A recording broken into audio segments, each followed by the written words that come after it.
அடிமாலியில் தெருநாய்க்களின் அட்டுழியம் தொடர்கதை.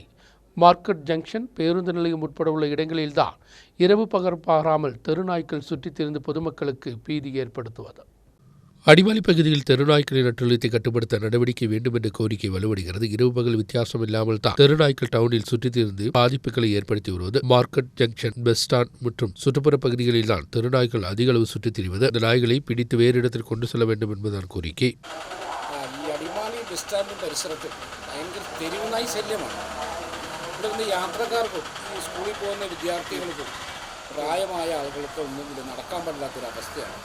ഈ കഴിഞ്ഞ ദിവസം ഒരു പട്ടിയെ കുറേ 10-15 പേരെ കടിച്ചു. അത് പിടിച്ചു എന്നൊക്കെ പറയുന്നുണ്ട്, പിടിച്ചോന്നറിയത്തില്ലെങ്കിലും ഈ രാവിലെ ഒരു 6 മണി 6-6:30-7 മണിക്കൊക്കെ വന്നു കഴിഞ്ഞാൽ ഈ ബസ് സ്റ്റാൻഡിൽ തെരുവുനായ്ക്കളേ ഉള്ളൂ. യാത്രക്കാർ വളരെ കുറവ്, തെരുവുനായ്ക്കളാണ്. യാത്രക്കാരെല്ലാം പേടിച്ച് അതിലേക്ക് മാറി നിൽക്കുക. അപ്പോൾ അതുകൊണ്ട് എത്രയും പെട്ടെന്ന് ഈ ഉദ്യോഗസ്ഥന്മാർ ഈ പട്ടികളൊക്കെ ഒന്ന് പിടിച്ച് എന്തെങ്കിലും ചെയ്ത് ഒന്ന് യാത്രക്കാരെ രക്ഷിക്കണമെന്ന് പ്രതീക്ഷിക്കുകയാണ്.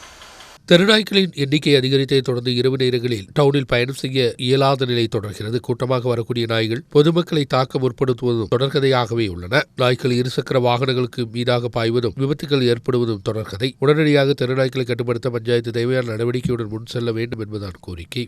நியூஸ் பீரோ, அடிமாலி.